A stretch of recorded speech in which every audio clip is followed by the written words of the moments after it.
আজকে যে টমটম ড্রাইভার এবং পথচারী মানুষদেরকে পানি দিচ্ছেন, খাওয়া পানি স্যালাইন দিচ্ছেন, এটাই আমি কৃতজ্ঞতা প্রকাশ করছি আর কি। আর আপনাদেরকে অসংখ্য ধন্যবাদ। আপনারা এইভাবে সবাইকে দিয়ে গেলে আপনাদের দেখে দেখে আরও অন্য বেশি দিবে, এটা আমি মনে করি। গরমে অনেক অতিষ্ঠ হয়ে গেছে, এর কারণে আমরা কক্সবাজারের ফ্রেন্ডস 2000 ব্যাচ HHC 2000 ব্যাচের উদ্যোগে কক্সবাজারে খাবার পানি এবং খাওয়ার স্যালাইন বিতরণের একটি কর্মসূচি হাতে নিয়েছি এবং আজকে আমরা ফ্রেন্ডসরা মিলে কক্সবাজার প্রধান সড়কে পথচারীদের মধ্যে পানি এবং স্যালাইন বিতরণ করব। বিভিন্ন কর্মসূচি মানবিক কাজে দেশের চলমান বিভিন্ন এই যে তাপদাহের কারণে আপনার গাছের চারা রোপণের কর্মসূচির সামনে হয়তো আমরা হাতে নিব ইনশাআল্লাহ।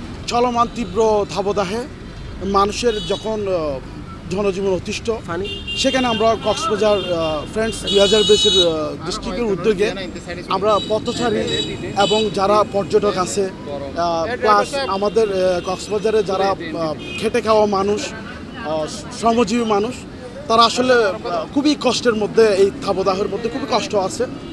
তো আমরা যেহেতু কক্সবাজার একটা 2000 ব্যাচের একটা উদ্যোগে ক্ষুদ্র একটা প্রয়াসে আমরা কর্মসূচি হাতে নিয়েছি। যারা পথচারী, তৃষ্ণার্ত এবং পর্যটক খুবই তীব্র দাবদাহের মধ্যে, অতিষ্ঠের মধ্যে আছে, তাদেরকে আমরা স্যালাইন এবং পানি বিতরণ করার উদ্যোগ নিয়েছি। সেই ক্ষুদ্র প্রয়াসে আজকে আমরা পথচারী, শ্রমজীবী যারা আছে তৃষ্ণার্ত, তাদেরকে আমরা আজকে খাবার স্যালাইন, 1 প্যাকেট খাবার স্যালাইন, 1 টাকা করে পানি আমরা দিচ্ছি। আমাদের এই প্রয়াস থাকবে যতদিন এই দাবদাহ থাকবে, ততদিন আমাদের এই কর্মসূচি থাকবে।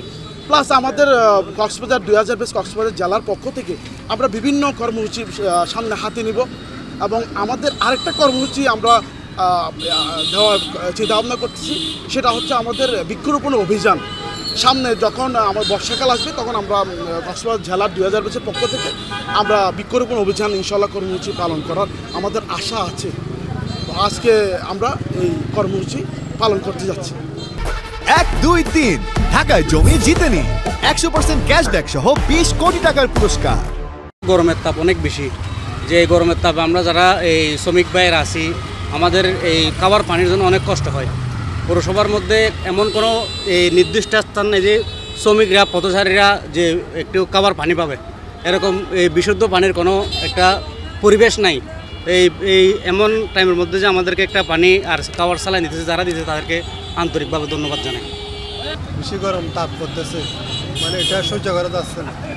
মানে আল্লাহর হুকুম, মানে কি কোনো রইলা, মানে কি মজুর কাজ করি, এটা মানে কি কষ্ট করি, মানে গাড়ি চালাচ্ছি, অনেক কষ্ট হচ্ছে।